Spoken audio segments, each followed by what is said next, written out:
The top right corner of the Great Southern Land holds some of the richest ecosystems on the planet.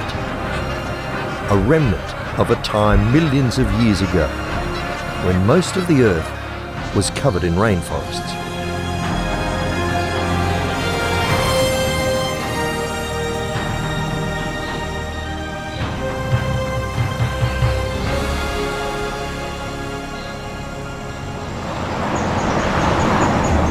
It's also renowned as one of Australia's best four-wheel drive adventures. A last frontier of sorts. And I'm about to take the Cape York Challenge with the best in the business, Outback Spirit. G'day, I'm Frankie J. Holden, and I'd like to take you on a journey to a destination that is definitely on the Australian bucket list, all the way from the rainforest around Cairns through the savannah country of Cape York and right to the very tip, the northernmost part of Australia. It's going to be great fun and a journey of discovery. So come on folks, this is it, all the way to the top. The founders of Outback Spirit ran their first trip up the Cape back in 1999, and they've been perfecting the journey ever since. No other tour operator can give you a Cape York experience like Outback Spirit. We begin this journey just north of Cairns, in the stunning Mossman Gorge. This is the home of the Guguyalanji people, and I'm about to be guided through the forest they know so well. It's a spiritual place, and the smoking ceremony is necessary to cleanse and protect me as I'm introduced to their forest home.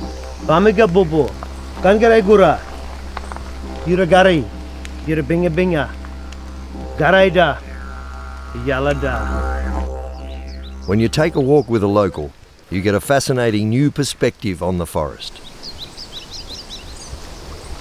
What I'm showing you here is a sarsaparilla, is the Australian English term. It's a tropical plant, and the liniment has a smell like tiger balm or German leaf, and that's used for mosquito repellent, sore joints, sinuses. We use that for cleansing our body, and also can be utilised as a tranquiliser, as a sedative to catch fish. You sort of use everything in here, don't you? Yes, we do. We use it as a supermarket, hardware store, university, pharmacy, all in one. Well, it's the prettiest supermarket I've ever been. I think so. I think it's pretty special. There's no shelves, but there are lots of trees, lots of alibi. Pretty special. Mossman Gorge is stunning, and to be introduced to it in such an intimate way is really an experience I'll never forget.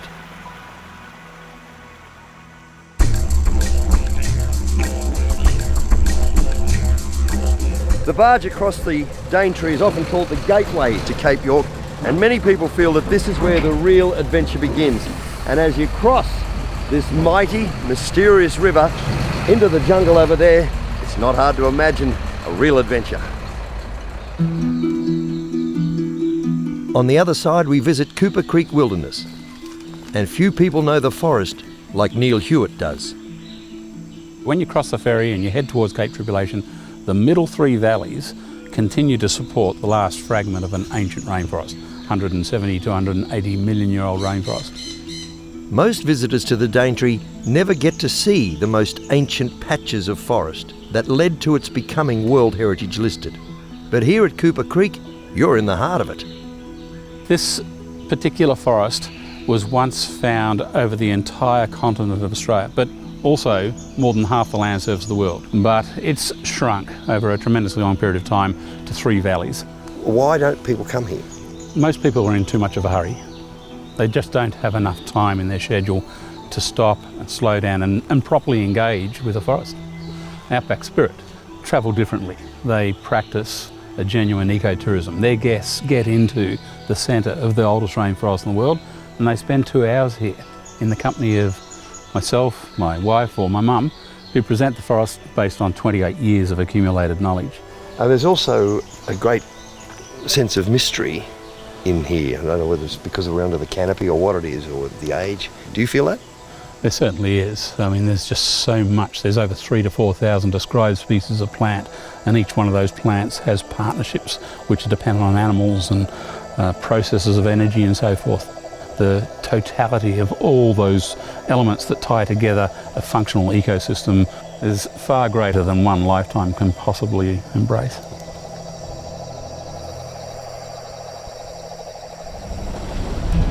And just when you thought today couldn't get any better, we pull up at tonight's accommodation. And you might be in the middle of the oldest rainforest on Earth, but there's no reason to be uncomfortable. We're staying in the heart of the forest, at the Heritage Lodge and Spa. The rooms are beautiful, but it's the feeling of total immersion in the forest that makes this place special.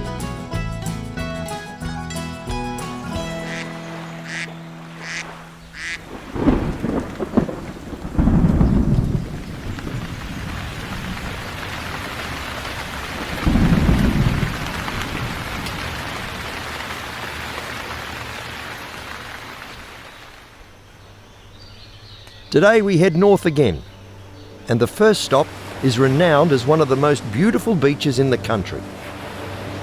Cape Tribulation, or Cape Trib as the locals call it, is known as the place where the rainforest meets the reef.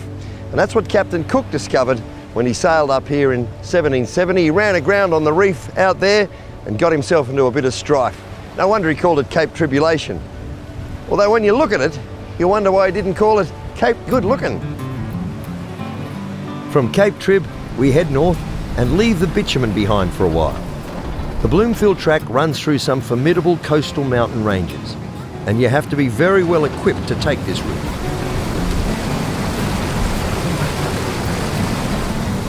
The track might be rough, but it's well worth the visit.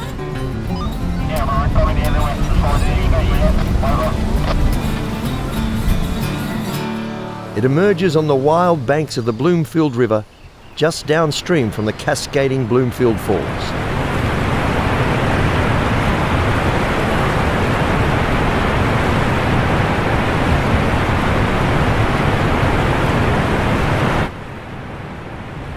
Well, all that water's making me thirsty, and I know just the spot to stop for a drink. The Lion's Den Hotel is the quintessential Cape York pub. We'll spend the evening in historic Cooktown, where the history of the Cape really comes to life, before pushing north again on our journey to the top.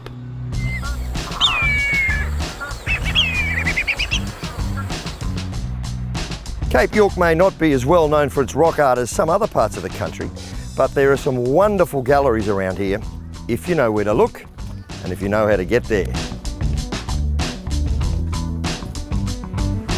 If you want to see some of the most well-preserved cultural wonders, you've got to head well off the beaten track, to a place few tour operators can access. And to do that, we're being transported in customised open-back safari vehicles. We're venturing deep into Quincan country to view some extraordinary galleries rated by UNESCO as being in the top 10 art sites in the world. The Quincan galleries are not open to the general public and require special permission from local elders. We'll be accompanied by Steve, a local Aboriginal guide, who will help explain the cultural significance of this site. Usually we sing out, up Mangai! What's that? Let the old people know we're coming, you know? Up Mangai! Mangai! This isn't just a history lesson. This is ancient history. Oh my God. Call it a little gallery. I mean, I've seen a lot of Aboriginal art, but this is easily the clearest art I've seen. Like very little weathering. Very little weather. Eh? Yeah, and that's to do with that overhang, you know, the shelter and the protection, and never seen that direct sunlight, this one. Some of this art is between 15 and 30,000 years old. That's real artwork, you know, they were skilled people, tradesmen. You see the brush strokes, and well, no one really knows how to do that anymore. Don't know how to mix that ochre up and make it bind like that, and some of this stuff is oil-based, you know, they used to use the oil out of the emu or the echidna. Is that right? These fellows were one step ahead of us. The Quincans are mythological beings from the Aboriginal Dreamtime, and they still form an important part of cultural life today. This area here was known as male initiation area for the young fellas, you know, and there's a tunnel here connecting and comes out next door that the young fellas would have crawled. They'd crawl through that tunnel, you know. You know, and they'd come through that tunnel as a boy and they'd come here and lay down and they're a man, you know, that's where it all happened, initiation. You could imagine laying down there looking up at the old people, you know, there'd be some sort of feelings be going through you, you know. They're very special, mate, and I feel very privileged to be here. These Quincan galleries are a profound window into ancient Australian history and a true highlight of this Outback Spirit adventure to Cape York. From Laura, we're heading further north, deep into Queensland's second largest national park, and we're in for a treat tonight. This is Lotus Bird Lodge, and it's the ultimate base to explore the vast Lakefield wilderness. The lodge is named after the lotus bird, more commonly known as the jacana, and they are everywhere here. They're a very interesting bird, in fact. For a start, the men look after the young. This lagoon is full of them, but don't think that's the only bird you're going to see. It's teeming with bird life here.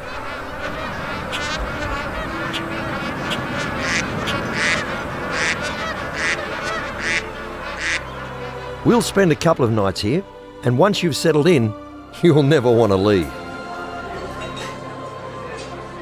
When you see the accommodation, it's hard to believe that you're in the middle of nowhere.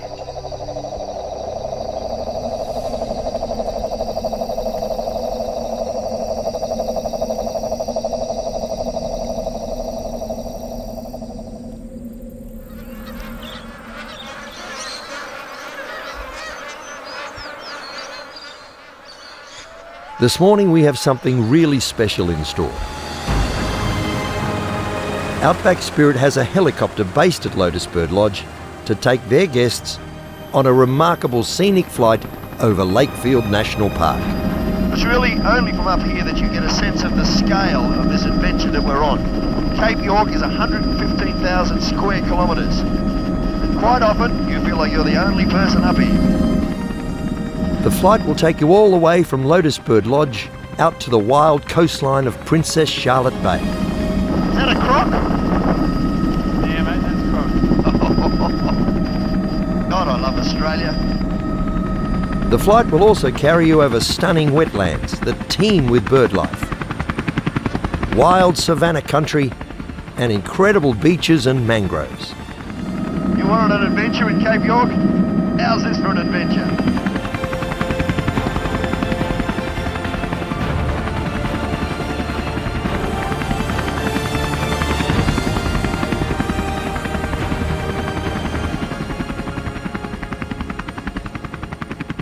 Now for a little history.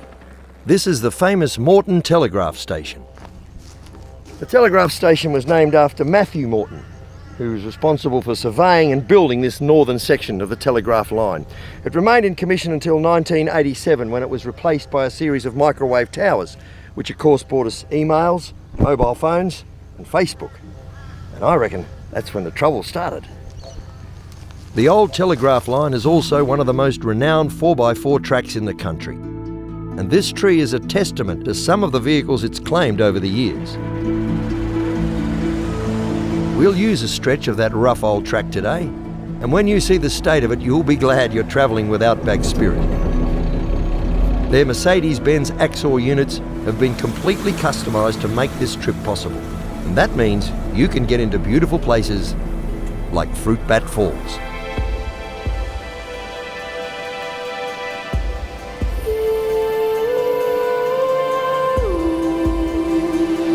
The falls are part of the Jardine River, which we'll have to cross a little further down the stream when we're getting closer to our final destination at the top.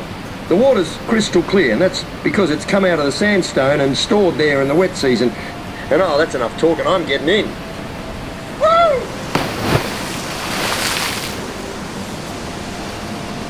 This is beautiful, you gotta try this.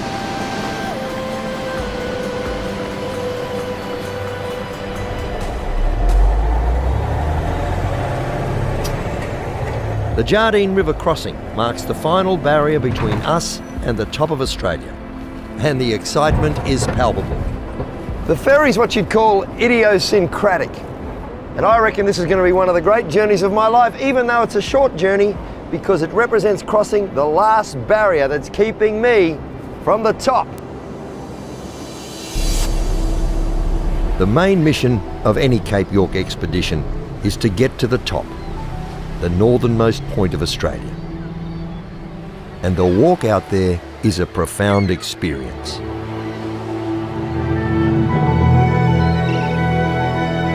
It was towards the end of August in 1770 that Captain Cook finally made it around the top, and he landed on that island over there and claimed it rather presumptuously in the name of King George III and named all of the east coast of Australia New South Wales. That island is of course called Possession Island, although there'd be some around here who could quite rightly want to call it Dispossession Island.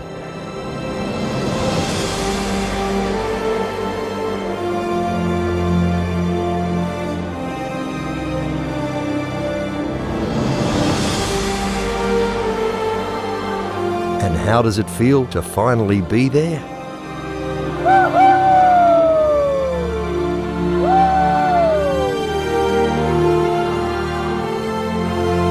It is the most remarkable feeling to be standing here at the northernmost point of the Australian continent. It's a feeling of exhilaration and exaltation, but I also feel a sense of achievement. You know, we set out on a goal and we got there. I tell you what, if you've got a bucket list, put this right at the top.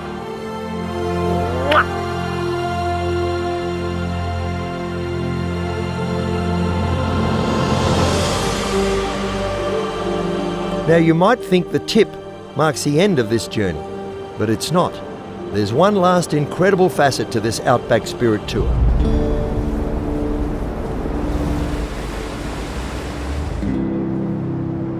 Scattered across the turquoise waters between Cape York and Papua New Guinea, the Torres Strait Islands offer some real little gems.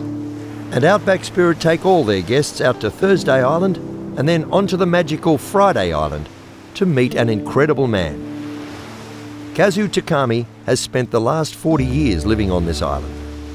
He's one of the last custodians of Japanese pearling techniques that were practiced in this area for years. It's fascinating, the whole process. He's created an island paradise around his pearl farm. Getting out to the Torres Straits and Friday Island is the icing on the cake of this incredible Cape York tour. And the food is unbelievable.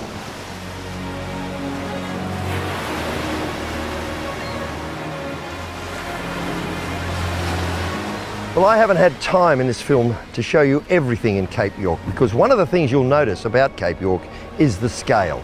It's epic in every way. And the other thing I think you'll notice is the diversity. The diversity of landscapes, the diversity of environments, and the diversity of experiences. I don't like to make promises because sometimes they're hard to keep. But I think I can make you this promise. If you give 12 days of your life to a Cape York adventure, you'll have a lifetime of memories.